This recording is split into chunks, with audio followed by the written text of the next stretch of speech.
अस्सलाम वालेकुम स्टूडेंट्स। अभी तक अगर आपने मेरा चैनल सब्सक्राइब नहीं किया तो उसको सब्सक्राइब कर लें और बेल के नोटिफिकेशन को ऑन कर लें ताकि जो मेरी लेटेस्ट वीडियोस हैं वो आप तक पहुंच जाएं। तो हम लोगों ने जो पिछला प्रीवियस लेक्चर में वो एक्सरसाइज 1.3 कंप्लीट की थी और अब जो नेक्स्ट टॉपिक है वो टॉपिक 1.4 है और इसमें वो कहता है कि मल्टीप्लिकेशन किस तरह से की जाती है मैट्रिसेस के अंदर। तो वो डेफिनेशन के मुताबिक क्या कहता है कि अगर दो मैट्रिसेस, जस्ट इमेजिन कि कोई एक मैट्रिक्स है उसने नेम दे दिया ए का और जो दूसरा मैट्रिक्स है उसका नाम उसने बी दे दिया। कहता है कन्फॉर्मेबल का क्या मतलब है कि मुवाफिक हो, मतलब अगर एक मल्टीप्लिकेशन के लिए तब फॉलो किया जाएगा रूल को। कहता है अगर हम इन दोनों का प्रोडक्ट लें तो कहता है if the number of columns of A is equal to the number of rows of B. ठीक है, जब भी आपने मल्टीप्लिकेशन करनी है आपने दोनों मैट्रिसेस को देखना है कि आया जो मैट्रिसेस हैं उसमें जो पहले वाला मैट्रिक्स है उसका कॉलम जो ए मैट्रिक्स है, ठीक है, उसका कॉलम जो कॉलम्स के एम क्रॉस एन का जो डायमेंशन है वो किसके इक्वल होना चाहिए, number of rows of B के। ठीक है, अब जब हम लोगों ने जो है फॉर एग्जांपल मिसाल के तौर पे चीज़ों को समझते हैं तो जो बुक पे एग्जांपल लिखी हुई थी इसकी आगे से वो मैंने नहीं लिखी, जो सॉल्व की हुई है तो वो हम लोगों ने मैंने लिखी है। ठीक है, तो फर्स्ट ऑफ ऑल हम लोगों ने पहली एग्जांपल लिखी, वो कहता है नंबर ऑफ क्या फॉर एग्जाम डेफिनेशन क्या थी, if the number of columns of A, तो ये कितने कॉलम्स हैं, 1 2। ठीक है, देखिए नंबर ऑफ कॉलम क्या है, एक ये है। ठीक है, इसको हम क्या नाम दे देते हैं, C1 का। ठीक है, और जो सेकंड है वो क्या है, C2 का। ठीक है, वो कहता है number of columns of A is equal to the number of rows. अब नंबर ऑफ रोज का क्या मतलब हुआ कि जो हमारे पास ये जो है ये क्या है, R1 है। ठीक है, और जो ये हमारे पास है ये क्या है, R2 है। ठीक है, अब कहता है कि number of column is equal to the number of rows, ये C1 C2 ये भी R1 R2 इक्वल हैं, तो वो कहता है कि ये मल्टीप्लिकेशन के जो डेफिनेशन है उसको फुलफ़िल करता है। तो हम क्या करेंगे, फिर हम लोगों ने मल्टीप्लाई करना है। अब जब मल्टीप्लाई करने के लिए जो फर्स्ट टर्म है वो हम लोगों ने लिख ली, सेकेंड टर्म लिख ली। अब जो मल्टीप्लाई कर किया जाता है वो किस तरह से किया जाता है कि वो जो हमारे पास फर्स्ट रो है ना ये फर्स्ट एलिमेंट की, इसको मल्टीप्लाई किया जाता है पहले इसके C1 के साथ, फिर दोबारा से इसको किसके साथ मल्टीप्लाई किया जाता है, इस C2 के साथ। ठीक है, और जो हमारे पास मैट्रिक्स पहली फॉर्म में होता है ना, इसी फॉर्म में जो है आंसर आता है। अब जैसे यहाँ पे 1 2 है तो इसी फॉर्म में यहाँ पे 6 होगा या यहाँ पे 2 होगा, तो ये हमारे पास आंसर इस फॉर्म में आएगा, फर्स्ट वाले की, सेकंड वाले फॉर्म में नहीं आएगा। तो हम क्या करेंगे, पहले क्या करेंगे, इस R1 को किसके साथ मल्टीप्लाई करेंगे, C1 के साथ। तो 1 को मल्टीप्लाई किया 2 के साथ, ये लिख दिया गया, प्लस 2 को मल्टीप्लाई कर दिया गया 3 के साथ, तो ये लिख लिया गया। अब हम लोगों ने यहाँ पे थोड़ी सी स्पेस छोड़नी होती है। ठीक है, और फिर हम लोगों ने क्या करना है, इस 1 को सेकंड, अब हम लोगों ने इस पे हाथ रख लेना है। ठीक है, जस्ट इमेजिन मिसाल के तौर पे समझाने के लिए अगर इस पे हम फिंगर रख लें या कोई मार्कर रख लें तो फिर हमने क्या करना है, 1 को किसके साथ मल्टीप्लाई किया, 0 के साथ, और फिर इस 2 को किसके साथ, बीच में कौन सा ऐड साइन आएगा, प्लस का। ठीक है, फिर इस 2 को मल्टीप्लाई कर देना 1 के साथ, तो ये हमारे पास नंबर लिख लिया गया। अब हम लोग इस मार्कर को उठा देते हैं और देखते हैं कि जब 1 को मल्टीप्लाई किया 2 के साथ तो 2 आ गया, प्लस 2 को मल्टीप्लाई किया 3 के साथ तो 6 आ गया। सिमिलरली अगर 1 को मल्टीप्लाई किया 0 के साथ, किसी भी नंबर को 0 के साथ मल्टीप्लाई किया जाए तो 0 आता है, और प्लस 2 को मल्टीप्लाई कर दिया 1 के साथ तो 2 आ गया। अब जो हमारे पास नेक्स्ट मेंबर्स जो आए वो क्या थे, 2 + 6 और 0 + 2, 6 + 2 8 हो गया और 0 + 2 2 हो गया। अब वो कहता है कि जो हमारे पास जो डायमेंशन है अगर m क्रॉस n की फॉर्म में देखा जाए तो इसका क्या है, पहले m लिखा जाता है, m मीन नंबर ऑफ रोज और n क्या है, नंबर ऑफ कॉलम। तो नंबर ऑफ रो क्या है 1 और नंबर ऑफ कॉलम क्या है 2। तो वो कहता है कि जो मैट्रिक्स है ये 1/2 का है, और ये उसने सिर्फ मल्टीप्लिकेशन का बताया कि इस तरीके से मल्टीप्लिकेशन होती है। अब नेक्स्ट इसकी एक और एग्जांपल थी बुक में, मैंने सोचा इसको भी सॉल्व कर लेते हैं। और इसमें वो क्या कहता है कि इफ़ अगर हमारे पास ए ये वाली टर्म है और बी ये है, तो वो कहता है नंबर ऑफ कॉलम सबसे पहले हम लोगों ने मैट्रिक्स देखने हैं कि ये नंबर ऑफ़ कॉलम किसके इक्वल होनी चाहिए, नंबर ऑफ़ रोज़ के। तो कहता है ये मल्टीप्लिकेशन के रूल्स को फुलफ़िल करता है, ठीक है। तो फिर हम मल्टीप्लिकेशन स्टार्ट कर देते हैं। अब ए बी को अगर मल्टीप्लाई किया तो मल्टीप्लाई करने के बाद इस तरीके से दोनों मैट्रिसेस को लिख दिया जाएगा, ठीक है। नेक्स्ट क्या होगा कि इस वन को पहले हम लोगों ने इसको फर्स्ट रो लेते हैं, ये वाली रो को पहले इसके साथ मल्टीप्लाई करना है तो ऊपर वाली टर्म आएगी, फिर इस रो को इसके साथ मल्टीप्लाई करना है। ये याद रखना, बच्चे गलती क्या करते हैं कि पहले इसको मल्टीप्लाई कर देते हैं फिर इसको भी जो है ना मल्टीप्लाई कर देते हैं। इसको हम लोगों ने पहले नहीं लेना, पहले फर्स्ट टर्म ऊपर वाली अगर लिया ना, फर्स्ट रो लिया तो उसको अगली दोनों कॉलम्स के साथ मल्टीप्लाई करना है।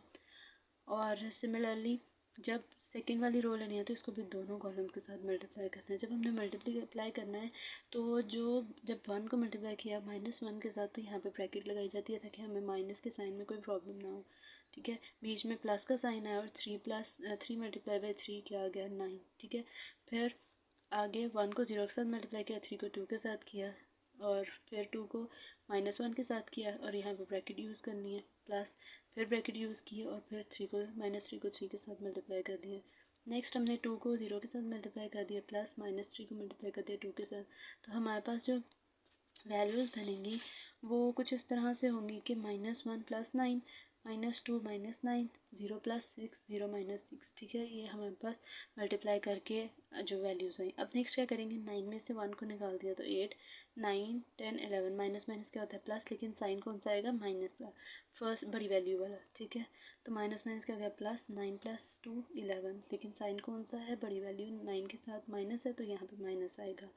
ये वाली भी मिस्टेक बहुत ज़्यादा स्टूडेंट्स करते हैं, तो इससे हमारा जो है ना आंसर में वो गलती हो जाती है। फिर क्या है 0 + 6 6 आ गया और 0 - 6 जो है वो -6 आ गया। ये हमारे पास क्या है, ये भी 2×2 का मैट्रिक्स है, ये उसने सिर्फ लिख दिया हुआ।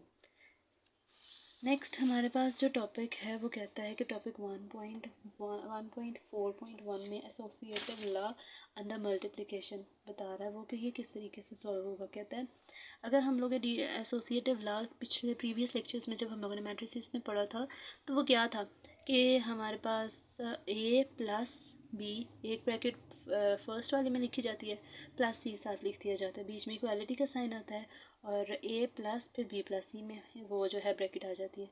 तो सिमिलरली जब मल्टीप्लिकेशन में आएगा तो जो एडिशन का साइन है वो ख़त्म हो जाएगा और बीच में सिर्फ मल्टीप्लाई का साइन आ जाएगा। तो वो कहता है if a b and c associative law, जब भी एसोसिएटिव लॉ का नाम लिया जाए तो इससे इजीली ये चीज़ समझ आएगी। मतलब आपको ही पता होनी चाहिए कि 3 मैट्रिसेस होंगे या 3 वैल्यूज़ होंगी, 2 नहीं होने लगी। वो कहता है आर 3 मैट्रिसेस कन्फॉर्मेबल फॉर मल्टीप्लिकेशन।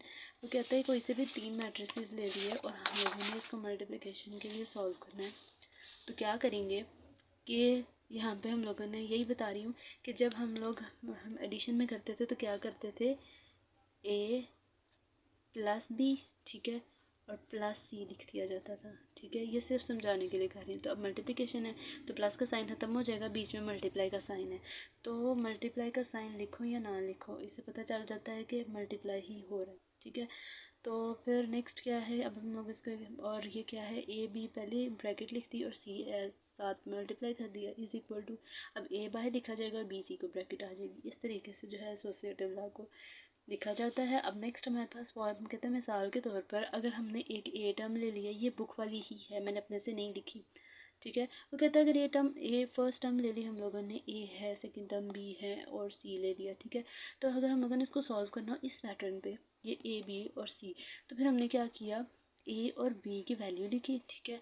अब मैंने सिर्फ ये बताने के लिए कि ये जो ब्रैकेट है वो इन पे है तो मैंने इसको जो है दूसरे मार्कर से लिखा है ताकि मिस्टेक कोई ना हो, और जो हमारे पास सी है वो एज इट इज़ साथ लिख दिया। अब जब हम मल्टीप्लाई करेंगे तो क्या करेंगे, 2 को मल्टीप्लाई कर दिया 0 के साथ, फर्स्ट वाली रो को इसके कॉलम के साथ, फिर इस रो को इस कॉलम के साथ, सिमिलरली फिर लास्ट सेकंड पे यहाँ पे इस रो को इस कॉलम के साथ और फिर इस रो को इस कॉलम के साथ यहाँ पे मल्टीप्लाई कर दिया जाएगा।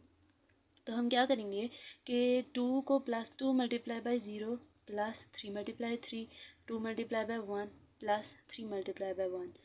नेक्स्ट क्या आएगा, -1 multiply by 0 plus 0 multiply by 3, और फिर -1 मल्टीप्लाई बाय 1 और प्लस का साइन आ गया बीच में और 0 मल्टीप्लाई बाय 1। तो हमारे पास जो सी टर्म है वो एज इट इज़ साथ लिख ली जाएगी, ठीक है। तो फिर नेक्स्ट हम अगर जाएँ तो वो क्या कहता है कि नेक्स्ट क्या कहता है कि 2 मल्टीप्लाई बाई 0 0 आ गया, प्लस 3 3 से 9, 2 1 आर 2, प्लस 3 1 आर 3, -1 0 के साथ मल्टीप्लाई करो तो 0 आएगा और 0 को 3 के साथ करोगे तो भी 0 आएगा। नेक्स्ट क्या है, -1 को मल्टीप्लाई करो 1 के साथ तो -1 आएगा, प्लस 0 को मल्टीप्लाई कर दो 1 के साथ तो 0 आएगा। फिर हम लोगों ने इसको इस वाली वैल्यू के साथ मल्टीप्लाई करना है, ठीक है। अगर अब हम इसको इस वाली वैल्यू के साथ मल्टीप्लाई करें तो क्या आएगा, ठीक है। अब हमारे पास जो सॉल्व करने के बाद आंसर आया ना वो क्या आया, 905 -1, ठीक है। अब इसको मल्टीप्लाई कर दिया उसी पैटर्न पे इसके साथ, तो हमारे पास क्या आया, 9 को मल्टीप्लाई किया 2 के साथ 18, 5 1 आर -5 -1 के साथ मल्टीप्लाई किया -5, 9 2 आर 18, प्लस 5 0 आर 0, 0 मल्टीप्लाई बाई 2 0, प्लस -1 मल्टीप्लाई -1 प्लस 1 आ गया, माइनस माइनस क्या होता है प्लस। और मल्टीप्लिकेशन में ये चीज़ देखी जाती है कि माइनस साइन को कोई देखता नहीं है, ठीक है। मतलब जब जैसे हम लोग एडिशन या मल्टीप्लिकेशन में क्या करते हैं कि अगर माइनस प्लस माइनस है ना तो फिर हमने बड़ी वैल्यू देखनी होती है। मल्टीप्लिकेशन में बड़ी वैल्यू कोई नहीं देखनी होती है, अगर माइनस माइनस प्लस हो रहा है तो वो प्लस ही आएगा। तो नेक्स्ट क्या है हमारे पास, 0 मल्टीप्लाई बाई 2 0, और ये भी हम लोगों ने 0 के साथ मल्टीप्लाई कर दिया। तो हमारे पास जो आंसर आया वो 13 1 18 और ये 0 है, ठीक है। तो फिर हम लोगों ने नेक्स्ट क्या करना है, ये हमारे पास लेफ़्ट हैंड साइड आया, राइट हैंड साइड को भी उसी पैटर्न पे सॉल्व करेंगे और करने के बाद देखेंगे कि इसका क्या आंसर आया। तो नेक्स्ट हमने क्या किया, 2 -1 3 0 और b की वैल्यू क्या है वो भी लिख ली। इन दोनों को अब पहले हम क्या करेंगे, बी सी को मल्टीप्लाई करेंगे, करने के बाद जो हमारे पास टर्म आई वो क्या थी, ये आ गई, ठीक है। अब इसको अगर फर्दर सॉल्व करें, ए साथ एज इट इज़ लिखा जा रहा है, अगर इसको फर्दर सॉल्व करें तो हमारे पास क्या आएगा, ये जी ये आ गया हमारे पास। मैंने उसको एक्सप्लेन नहीं किया, आपको पता है क्योंकि मैंने पिछला एक्सप्लेन कर दिया था, right left hand side explain कर दिया था। तो और ये मेरे से बाय मिस्टेक 2 दफ़ा लिख ली गई है। तो फिर हम लोगों ने इसको क्या करना है, अब ये ए था और ये बी सी का मल्टीप्लाई करके आया है, ठीक है। तो अब हम फिर उसको क्या करेंगे, इसके साथ मल्टीप्लाई करेंगे, करने के बाद हमारे पास जो वैल्यू आई है वो ये आई है, -2 प्लस 15 0 प्लस 18 1 प्लस 0 0 प्लस 0। तो ये भी 13 1 18 0। तो वो क्या कहता है कि जो लेफ़्ट हैंड साइड है वो राइट हैंड साइड के इक्वल आ गया है और ये हमारा प्रूव हो गया है। तो वो कहता है कि जो एसोसिएटिव लॉ है मल्टीप्लिकेशन पे वेरीफाई किया जाता है। तो जो हमारा नेक्स्ट टॉपिक होगा 1.4.2 वो है थोड़ा सा लेंथी, वो डिस्ट्रीब्यूटिव जो है मल्टीप्लिकेशन है। तो उसको मैं इंशाल्लाह अपनी नेक्स्ट वीडियो में अपलोड करूँगी। तो तब तक के लिए अल्लाह हाफिज़।